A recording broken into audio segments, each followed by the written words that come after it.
أهلا بكم في تغطيتنا المستمرة عبر بين سبورتس. حياكم الله في حلقة جديدة من مساء رياضة. ضيوف هذا المساء فتحي المولدي، أهلا وسهلا. أهلا مشاري، أهلا بالأحباب والأصحاب، أهلا بالسادة المشاهدين والمشاهدات. فما أغنية تغنيها التونسية لطيفة تقول حبك هادي.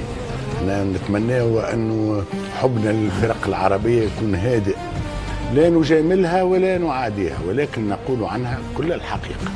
جميل. حسام الدين أحمد، أهلا وسهلا. أهلا وسهلا. كيف حالك؟ بخير الحمد لله. أمورك إن شاء الله بخير؟ بخير. والابتسامة إن شاء الله مستمرة معك. هذا ما نتمنى. عبد الكريم شمال، أهلا وسهلا. يا هلا فيك، مسي عليك وعلى مشاهدينا الكرام وعلى الزملاء في الاستديو. وليلة نيجيريا كسرت فيها جناح تونس. صابغ الراوي، أهلا وسهلا. اهلا بيك يا مشاري. انا هكمل مع فتحي. حبك هادي، هي الاغنيه بتقول حبك هادي حبك عادي، وانا مليت من الحب العادي. واحنا كمان ملينا الحقيقه من تذبذب المستوى لبعض المنتخبات العربيه. في بعض الاوقات يرفعك في 7 سنة، وفي اوقات اخرى ينزل بك الى 7 أرض. والله الكلام والله يجاوب فيها. ها؟ انا حبك هادي، يخاف يطلع هادي. قال لك السلام عليكم وانت. تبارك الله عليه، ما شاء الله حسام قديش هادئ والله العظيم. معناها حاجه فعلا. عبد الكريم بدأنا بالسهم الاول وكملوا صابر. انا كنت اتذكر في الحصه الاولى قلت لي رايك في تونس، قلت لك كذا كيما قنديل علاء الدين، ما نعرفش باش خرج لنا في المقابله الاولى حاجه روعه فرحنا بها. المقابله الثانيه خرج لنا مقابله مهبوله، هبلنا مجنونه جننا، لانه مش مقابله هي صابر. في الاخير جيت نشوف لقاهم 2 مقابلات، ساعة وربع نيجيريا، ربع ساعة تونس. جيت نشوف لقاهم 2 منتخبات نتاع تونس. علاش قلت لك يهبل فعلا، يهبل. حتى هذه اغنية راهي تونسية يهبل. 2 منتخبات، منتخب ساعة وربع في النعاس والانهيار والاندثار والشبح، وهكم تتفرجوا كلنا معناها ماناش مصدقين. ثم ربع ساعة أو تقريبا أكثر شوية مع الوقت البديل اللي تو نتحدثوا عليه من بعد، فريق آخر، ناس طيارات، الناس وين هالروح اللي كانت معناها قليلة هذه؟ هل أنه نقولوا نتاع فريق يحب يسترجع الكبرياء نتاعو بعد ما خسر الكبرياء نتاعو مدة ساعة وربع؟ نيجيريا كانت تعمل لنا اكبر فضيحه في تاريخ تونس في كاس افريقيا. معناها اهداف بالجمله ما شاء الله ضاعوا. اوسيمان في اول المقابله وحده ضيع 3 أهداف، وانا شكرته الحقيقه على المباشر وقتها، تبارك الله فيك. اخي من بعد ما شاء الله في اخر الشوط سجل. اذا فريق تونسي لغز، لكن بعد الانهيار الربع ساعة الأخير رجع فينا أمل. بعد الألم جانا الأمل، بعد الألم الشديد ونتفرج مانيش مصدق. طيب ليش بالآخر آخر ربع ساعة ليش ما بدأ فيما انتهى عليه منتخب تونس؟ استفسار غريب. فعلا تفسيرك. فعلا أنا اللي نجم نقوله على المقابلة، وان وقت اللي انتهت المقابله 3-0 75 دقيقه بدات تونس تلعب. وقتها بدات المقابله نتاع تونس، والتغييرات هي اللي اعطت روح اخرى. وقنديل علاء الدين خرج لنا كنز.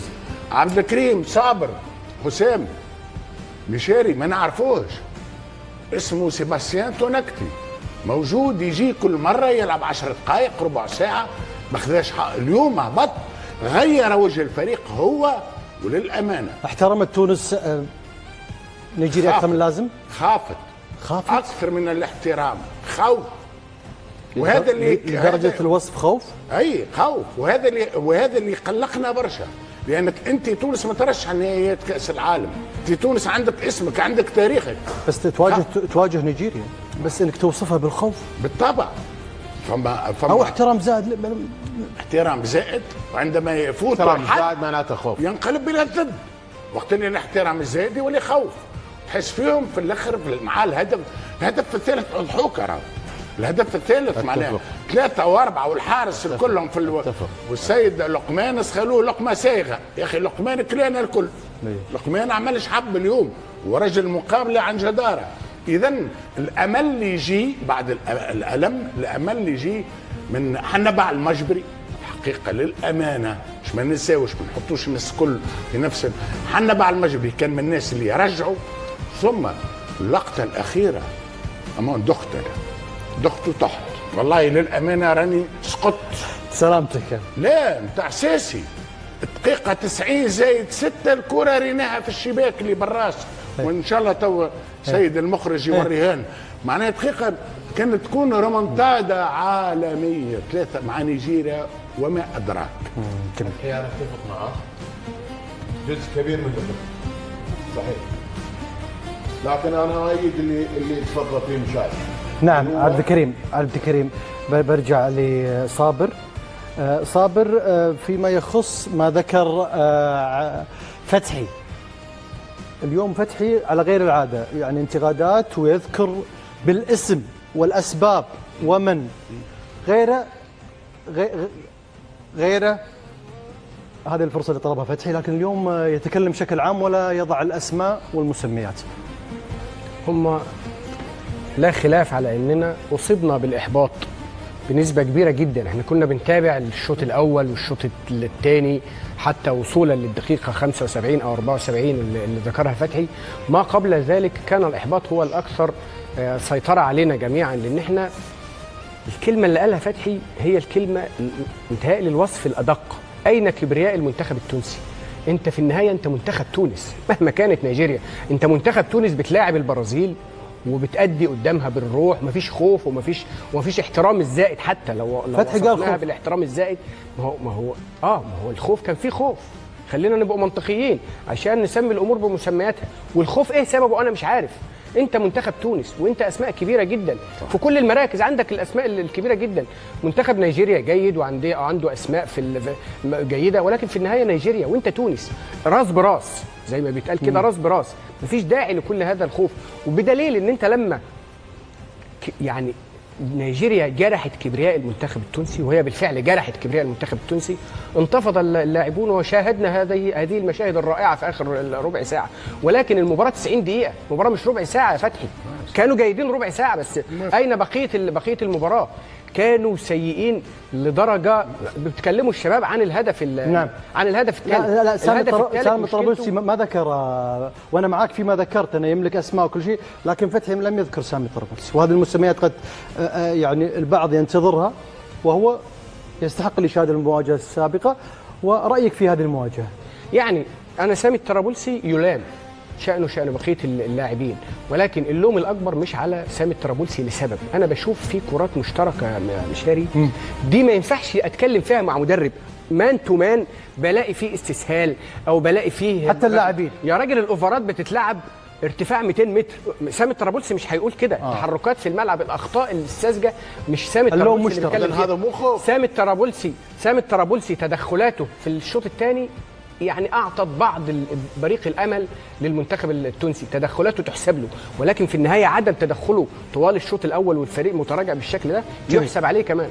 عبد الكريم، أولا أنا ضد كلمة خوف. المنتخب التونسي لم يكن خائفا، ربما احترم أكثر من اللازم المنتخب النيجيري. أنا قلت الفتحي صحيح، وأنا أتفق مع هذه الكلمة. المنتخب التونسي لم يكن خائفا، والدليل على ذلك أن خلال الشوط الأول بعد النصف ساعة الأولى بادر أضاع هجمتين، وفي الوقت الذي كان يحاول فيه وفي الوقت الذي نظم فيه صفوفه بشكل جيد تلقى هدف غير متوقع من أوسيمين. لكن ما يحسب على المنتخب التونسي اليوم هو الضياع الذهني، التركيز، عدم القدرة على الافتكاك، المواجهات الثنائية اللي أشار لها صابر كلها خسرها المنتخب التونسي، كلها بشكل كامل. كان هناك يعني واجب التعامل بذكاء. معروف المنتخب النيجيري منتخب بدني، منتخب اقوى على المستوى الفردي من المنتخب التونسي، كان على لاعبي المنتخب التونسي ان يتعاملوا بذكاء مع هذه اللاعب.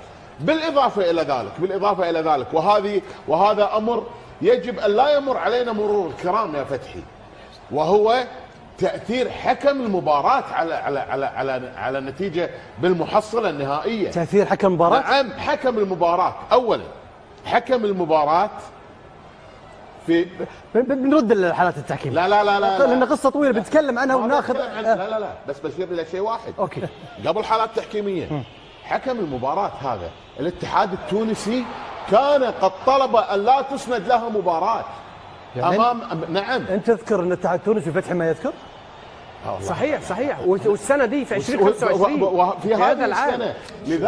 لذلك هذا الحكم اليوم يبدو انه استكمل ما بدا. انا بعد ذلك سنعود تاكيدا للحالات التحكيميه. اذا عنده يعني كثير من الحوادث السيئه مع هذا الحكم، لكن نسمع من حسام الدين احمد كيف شاهد هذه المواجهه، انتصار نيجيريا على تونس. اولا انا اقول انا مع اخي ان لم يكن منتخب تونس خائفا، لكن دخل في المباراه متاخرا لان شهدنا ان الشوط الثاني كان افضل من الشوط الاول. لكن انا اقول ان المشكله كانت في الدفاع. اولا لان لم يمكن ان في هذه السنوات في هذه اللحظه الاخيره الدفاع التونسي كان افضل في قاره افريقيا واخذ 3 أهداف في هذه المباراة. لا يمكن. أقول أن الدفاع تونس ترك بعض أو كثير من المساحات. نعم. وأيضا لم يكن قوي في الهواء. أقول أن المشكلة كان في الدفاع أولا. ثانيا أن منتخب تونس دخل في المباراة متأخرا. لأن والمدرب حسام المدرب أقول أن مدرب ممكن أنه كما قال أخونا أن احترم منتخب نيجيريا. كلنا نعرف أن منتخب نيجيريا كان في مباراة نهائية في كأس الماضية في ساحل العاج. صحيح. منتخب كبير، ولكن أقول أن منتخب تونس منتخب لديه القدرة أن يقابل منتخب نيجيريا. يعني ولماذا يبقى حتى في الدقائق الأخير؟